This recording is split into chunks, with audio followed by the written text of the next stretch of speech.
Cette petite vidéo a pour objectif de comparer plusieurs outils de communication, à savoir le tableau de communication, le tableau de choix d'une part, le TLA, tableau de langage assisté, ou Aided Language Display en anglais, qui ressemble plutôt à ça, et le POD, donc le classeur de communication POD, en deux versions différentes.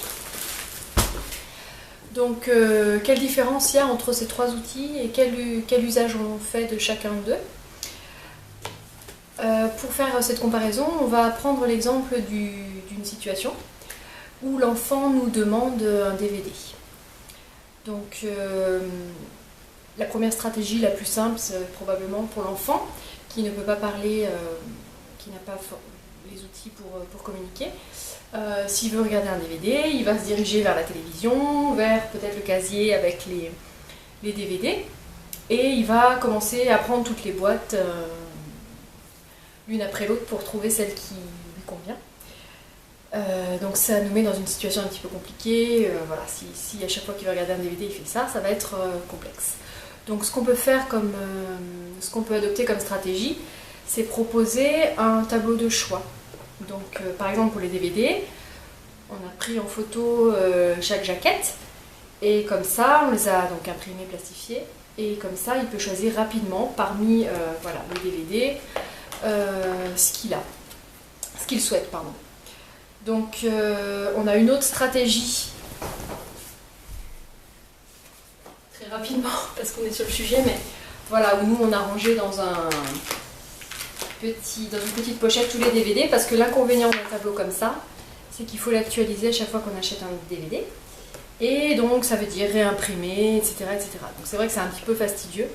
Ça a l'avantage d'offrir tous les choix sur 2 pages ou 3 pages, ce qui permet de gagner en rapidité. L'enfant est moins frustré parce qu'il peut tout de suite choisir. Mais voilà, il y a cet inconvénient-là, donc bon, nous on fonctionne un petit peu avec les deux systèmes. Donc ça s'appelle un tableau de choix. L'enfant peut simplement dire quel DVD il veut choisir. Maintenant, ce que je peux faire avec un tableau de langage assisté, un TLA, c'est autre chose. C'est construire une petite conversation autour de cette activité spécifique qui est regarder la télé, regarder un DVD et choisir un DVD. Donc, mon enfant arrive dans le salon, veut un DVD, se dirige là-bas. J'ai compris ce qu'il voulait, puisqu'il m'a fait comprendre par d'autres stratégies qu'il voulait regarder un DVD. J'attrape le tableau, qui est toujours donc, en général rangé dans le casier, au niveau de l'activité spécifique, en fait, puisque c'est un TLA pour la télé, il va rester stocké près de la télévision.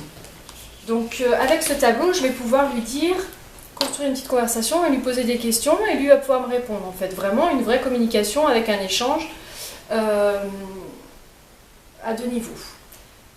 Donc je vais par exemple pouvoir lui dire qu'est-ce que tu veux regarder?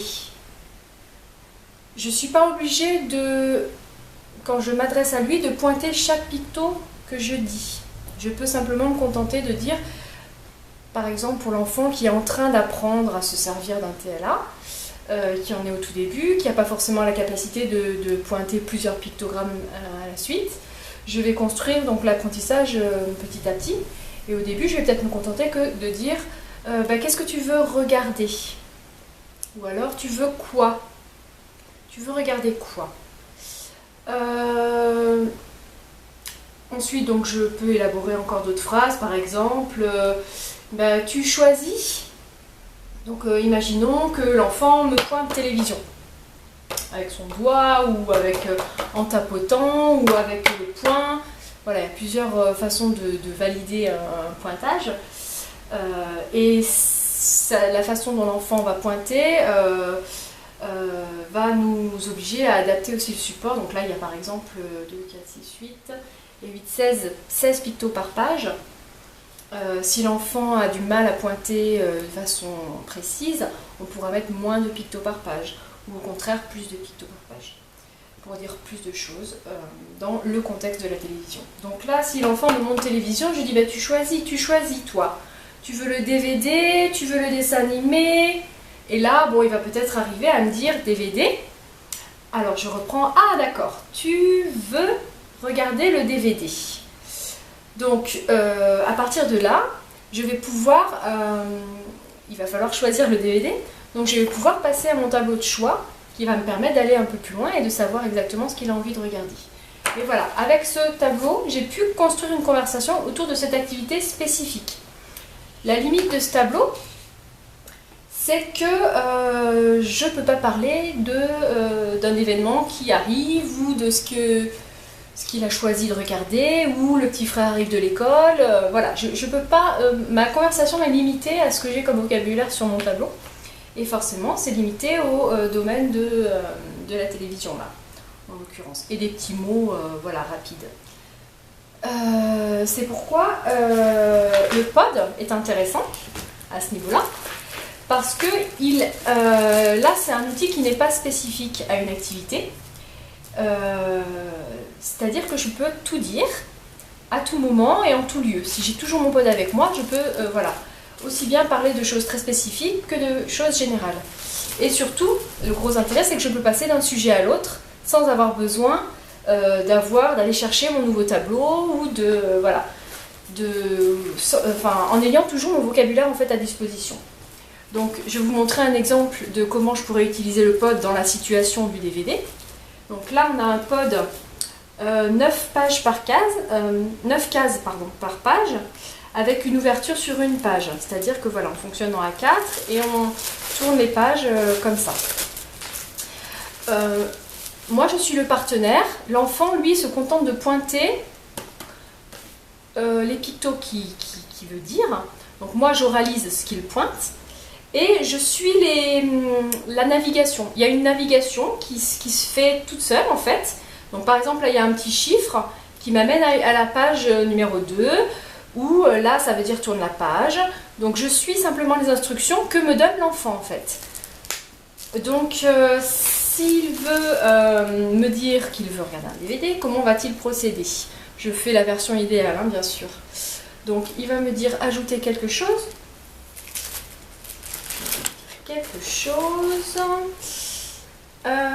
Je veux faire une activité. Ah, tu veux faire une activité. Moi, pendant que je tourne la page, je récapitule ce qu'il me dit. Tu veux faire une activité. Tourner la page. Regarder la télé. Ah, tu veux regarder la télé. Bon, ben qu'est-ce qu'on va regarder à la télé? Je vais à la page qui m'est indiquée dans le coin droit du pictogramme. Qu'est-ce que tu veux regarder à la télé? On va regarder voilà, la page de la télévision. Et là, l'enfant va pouvoir me dire un DVD. Et l'intérêt, c'est qu'on a aussi en haut à droite un petit renvoi à une liste. Donc, la liste se trouve juste derrière, sur la page avant, au verso de la page avant. Et là, je peux remplir ma liste de DVD que je possède et qui correspond en fait à ça. Mais c'est déjà inclus dans le pod en fait. Donc on voit que en fait, ces deux outils se retrouvent dans le classeur.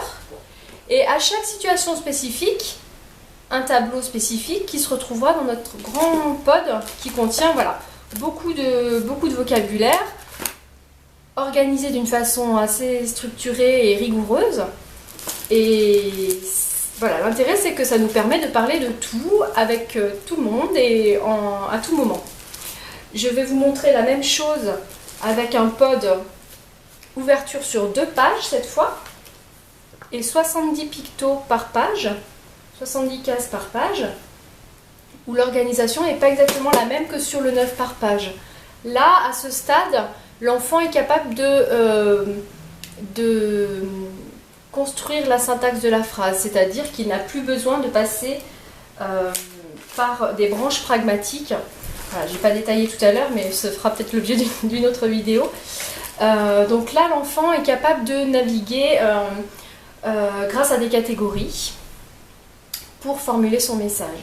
Donc typiquement, si l'enfant veut regarder un DVD, il va me dire « Activité ». Tourner la page, je veux regarder un DVD. Et là, j'ai un renvoi à une liste. Une liste où j'ai rempli au préalable tous les DVD. On peut imaginer, si j'ai pas la liste là sur... j'ai pas la place, alors on peut augmenter la liste avec des petits papiers, hein, on se débrouille pour que ça figure dans le pod. Après, si l'enfant regarde des DVD spécifiques chez nous, par exemple, on peut renvoyer sur le tableau, bien sûr. Mais il a déjà là tout un choix qui lui permet de, voilà, d'obtenir ce qu'il veut. Et surtout qui lui permet de dire, par exemple, retour A, opinion. J'adore les DVD. J'adore ce DVD, en l'occurrence, s'il en a déjà choisi un. Donc, on peut passer voilà, d'un thème à l'autre, dire vraiment ce qu'on a à dire, sans avoir besoin de changer de tableau en fonction de ce qu'on a, du message qu'on a envie de faire passer.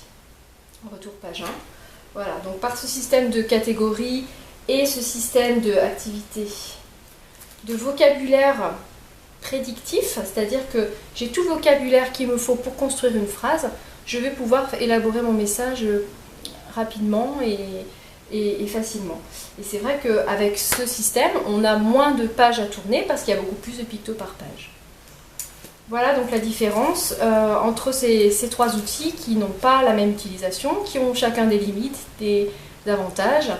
Voilà, sachant que le pod a vraiment pour moi cet intérêt qu'il cumule les avantages de beaucoup d'outils en fait.